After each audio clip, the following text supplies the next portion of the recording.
Good evening, everybody, and thank you for joining me for another video. Joe here with Tufel Gun and Armory, and I just wanted to say we did it.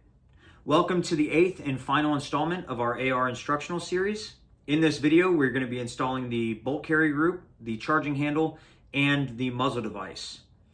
After that, our build will be completed and this series will be over. It's been a fun ride. I hope you've enjoyed all of these videos as much as I've enjoyed doing them for you.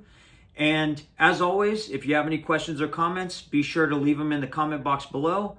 Also, like and subscribe to the channel. It's the best way that we grow together. With that being said, let's get started. The first thing we're going to be doing in this video is installing our muzzle device.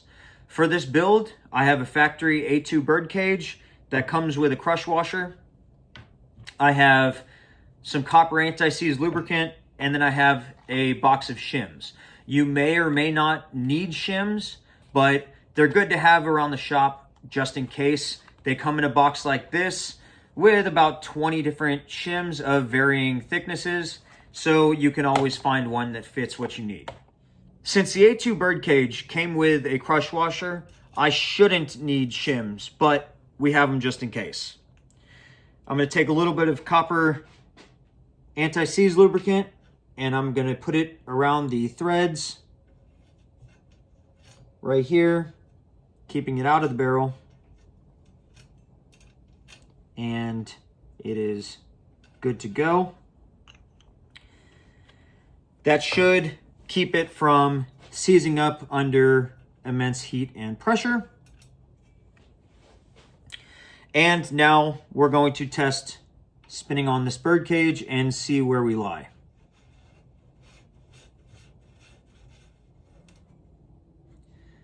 So, as you can see, we have the bottom is actually on the side, so I will need some sort of shim to bring it back to the correct way, just like so. And this can be a trial and error kind of process with finding what thickness shim that you will need, but we're going to get started on that, and I'll let you know when I find out.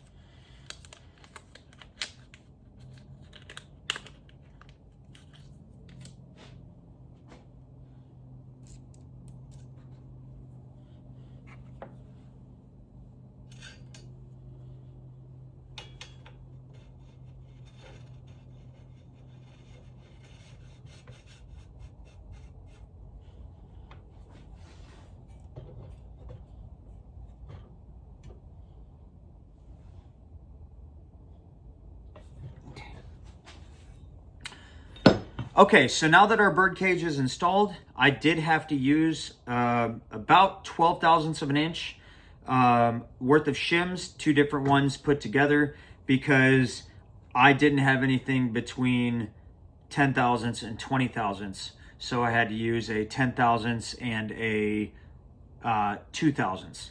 That being said, our bird cage is perfectly symmetrical and installed, and we are ready to move on to the bolt carrier group and charging handle.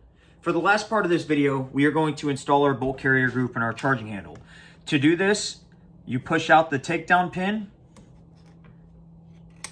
and pull it out the other side. And even though there's a muzzle device on there, I'm still going to gently lower it to the work surface. I don't want anything banging around, getting broken that doesn't need to be. Now this gives us an area to work on that is nice and ready to go. So with your charging handle, you have raised edges on both sides of the charging handle, right there, that correspond to recessed edges inside the upper receiver. And what that's going to do is when you install the charging handle, you install it into the bolt channel. But it can't stay in the bolt channel because that's where the bolt goes. So that allows you to move it up into the, right here, into the charging handle channel within the upper receiver. And you have that there. Now with your bolt, you're going to want to make sure that the bolt is fully extended, and you're going to pull your charging handle about 1/2 to 3/4 of the way out, almost back to where that recessed area is. And you're going to line up your bolt inside the charging handle, and you're going to slide them into place just like so. And your bolt should be flush with the back. After that, we are going to raise it back up and push that pivot pin in, and now it is complete. That brings us to the end of this build. Thank you so much for being a part of this process, being a part of this series of videos. My name is Joe at Tufel Gun and Armory. Don't forget to leave your comments in the comments section below. Click that subscribe button. It's the best way we grow together, and I'll see you in the next series.